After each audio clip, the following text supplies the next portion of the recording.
Okay, so this is the second installment. Probably have one or two more others after this, just kind of education. To start, I know one of the things that probably was disconcerting for a lot of people is like, man, we're going to have potentially 400,000 to 600,000 deaths over the next 12 to 18 months.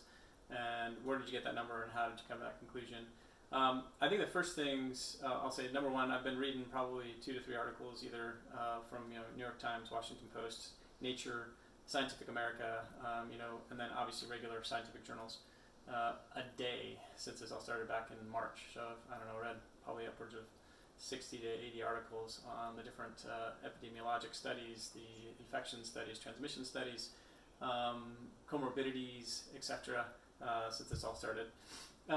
And quite frankly, one of the things that's frustrated, I think, me the most with both the CDC's and the government's kind of information that they put out, in addition to the media's information, is they've put out a lot of information on the models, but quite frankly, I think the models have sucked. I think we can all agree on that because they keep changing. And it doesn't really matter how good your model is if your assumptions, your underlying base assumptions are wrong.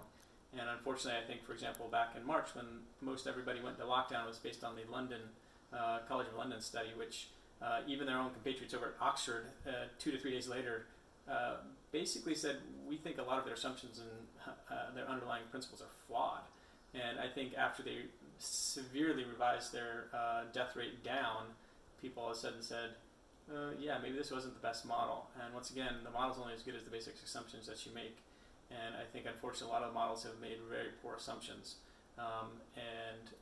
Because of that fact, they've been off. But the other biggest problem I think I've had with the models, too, is that they don't take you past like anywhere from June to August, which is just kind of stupid, quite frankly, because we're not in a battle for the next 3 to 4 months. This thing is going to be around for the next, 12 to 24 months at least, assuming there's a vaccine. And so I think it's kind of foolhardy to just put a model through August when we know that the virus is still going to be around in August 1. And so I think what would have been much more honest and a much more accurate models, if you want to call them those, would have been to put it out 12 to 18 months, because that's what we really need to know.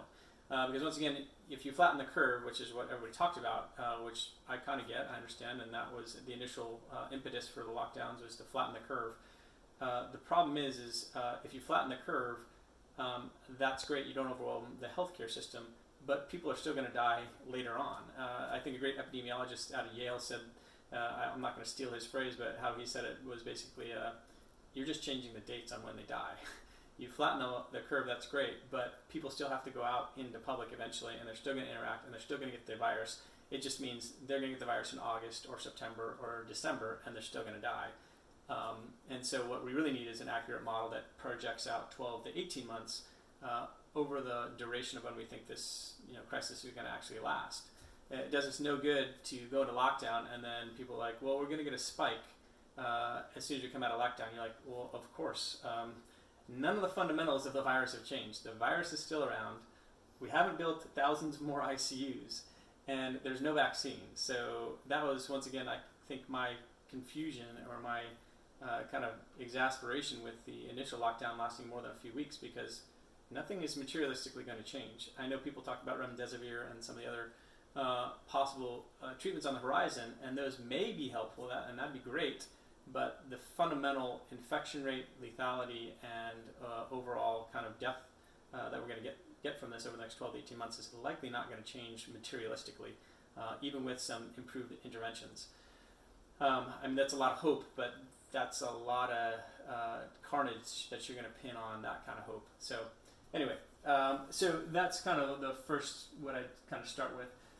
What I wanted to do too is one of the other big things that people have kind of asked about are like, well, what about the fact that people are going to have long-term medical, potential complications from this, lung function, etc. And I'm like, that's definitely something we have to consider, but that's, once again, is going to likely be based on what we've read. There are, studies to show that, for example, there's these new Kawasaki's or inflammation process that's going on in a lot of young kids, but once again, the majority are recovering. And yes, pulmonary function could be affected in some of the folks that have underlying lung conditions like COPD and other things like that, of course. But once again, those are the exception, not the rule. And then finally, probably the most important thing is the longer we stay in lockdown, the longer this goes on, and the more we torpedo the economy, the number one social determinant of health is poverty and homelessness. And so if you were to talk to any public health official and say, what's the number one thing that we can change as a society to improve people's health? The number one thing we can do is improve people's homelessness and poverty, because that's the most, by far and away, damaging thing to people's health. And we're literally doing a self-inflicted gunshot wound for that every single day that we stay in lockdown further. So anyway, now where did we come up with 400 to 600,000? So that's kind of what people have asked and makes sense. And once again, this is all information that's we've had basically since mid-March, end of March. And once again, why I've been confused that there's not been more reporting on it and more kind of explanation of what's going on. With any experiment you have, most scientific experiments are based on variables. You're trying to isolate variables, meaning where the scientific method is basically based on, okay, I want to test a hypothesis. Okay, I want to test, intervention A or intervention B, or drug A or placebo. Okay, so you're trying to make everything else exactly the same except for this one variable. Okay, and now the problem with a virus like this is that you have lots of different variables from age of people, underlying comorbidities, the population density of where they live, who they live with. Do they live with multi-generational families? So there's a lot of variables to consider as you start to talk about the death rate and across those different variables. But back in March, we actually probably had the best scientific study we've had on this, and that was on the Princess Cruise Line out of Japan. And it had actually a good article that was printed out of Nature that gave us a lot of the subsets of the information that we needed to know to kind of have a pretty early determinant of what was the most likely death rate from this. So on the Princess Cruise Line, they ended up being in quarantine almost 6 weeks by the time they actually all released. They ended up studying everybody or testing everybody on the cruise, but initially they didn't study or test everybody. But when they did first start testing people with symptoms, they ended up finding, and also their cabin partners and acquaintances, other people that were with them, they ended up having a total of 7 deaths out of 697 people that were positive. Okay, so you're like, well, Jared, that's not 0.2 to 0.3% death rate like you were saying. That's like closer to 1%. Yeah, but once again, false negative rate likely being on average potentially 30%, which means there is likely almost 300 more people that tested negative but were actually positive, okay, because of the false negative rate. So you're talking actually more 7 out of 1,000. You're like, well, that's still only 0.7%. Like, okay, yep, I get that. But the point is it's dropping, and it's dropping fast, okay? It's going from 1% to 0.7%, which is a huge difference. But then on top of that, you'd also have to assume there's probably a good swath, because they couldn't test everybody all at once. This was done over weeks time frame. And so they ended up starting with symptomatic people first and asymptomatic people second. Okay, so if you're symptomatic or you were in a bunkmate with another symptomatic person, you had priority of testing. But then weeks later, they started testing other people on the boat that were not symptomatic, okay? And you'd have to assume that there would be at least, because of the high transmissibility rate, a good portion, at least a few hundred, that were likely positive. But because they were tested 3-4 weeks later, they would have tested negative also. So just assume a conservative number, you could assume is a few hundred, say 400, okay? If you assume just even 400 people that actually been positive but never got tested when they were active, that all of a sudden drops your rate to likely 0.5%. And that was based on the epidemiology studies that they actually referred to within the same study. So they also said it's likely 0.5% based on the interactions. Now, the last thing, and I think why, once again, going from 0.5% that they came out with their final study to how do you get to 0.3 or 0.2%, we have to think, once again, last thing is age. Okay, the average age of people on the Princess Cruise Line, okay, which once again is probably our best experiment, because all those people in an isolated situation, you could control all the variables for the most part, and you knew all the demographics. And one of the most important demographics, or the most important demographic we know, is age. The age is the number one determinant of death. Okay, and all seven of those folks that did pass away were all over the age of 70. The other interesting thing is the average age of everybody that was tested and tested positive was 58. Okay, which means by definition, you're taking a pool of people that are most at risk. I'm sorry, not just tested, but people on the ship. The average age on the ship was 58. Okay, so if the average age on the ship is 58, 0.5% is even too high. Okay, because the average age in the U.S. is not 0.5, is not 58, it's 38. Okay, so basically you're taking a pool or a group of people that are most at risk for dying from this, and you're saying, obviously it's not going to be nearly as high as that. And based on that, that's why you drop it down to 0.3 or 0.2%, because once again, if our average age is 38 in the U.S., okay, and we actually have different kind of breakdowns according to age of 0 to 10, 11 to 19, etc.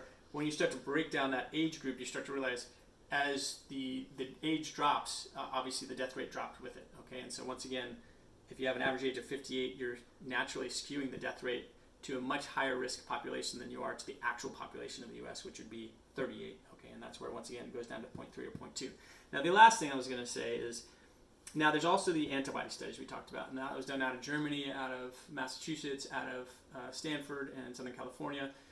They've been cited by folks in New York City. They're actually saying, based on their studies, it actually, if you look in the corner here, so this is the current from this morning I looked up, is 81,000 deaths roughly out of 3.8 confirmed tested positive, okay? And that brings the rate at 5.9%. That's a huge rate. But obviously, nobody in their right mind believes that's the actual death rate, because obviously, nobody in their right mind also believes we have 1.38 million positive cases. We think that's likely way higher than that. Orders of magnitude higher, 10, 20, 30. Well, based on the studies out of the antibodies, they're saying it's actually probably 50 to 80 times higher. Now, that'd be great. They could also have a sampling population bias because they're testing in Massachusetts and Boston and New York City and also California, where the rate is the highest. Okay, so they're also, once again, testing antibodies from people that are the most likely to be exposed at this time. Okay, and so you can't extrapolate that to the whole country. So if you would have done your antibody test here in Hawaii, it would have been way lower, right?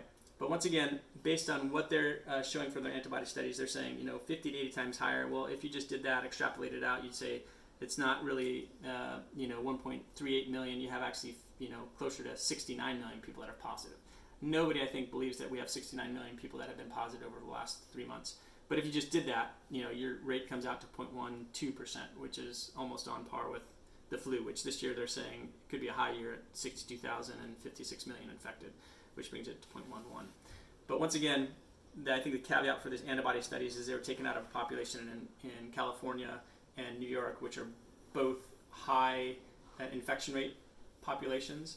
And so at this time, I wouldn't say it's 50 to 80. It's probably less than that, because there's probably a smaller number of people nationwide that actually have the antibodies quite yet. But nonetheless, the antibody studies are important because they do show us that those that are testing positive and those that were actually positive is probably dramatically different, orders of magnitude different, which is once again dropping the rate significantly. So based on the Norwegian cruise or the Princess cruise, you're looking at probably a 0.3 to 0.2, which is the most controlled study that we have.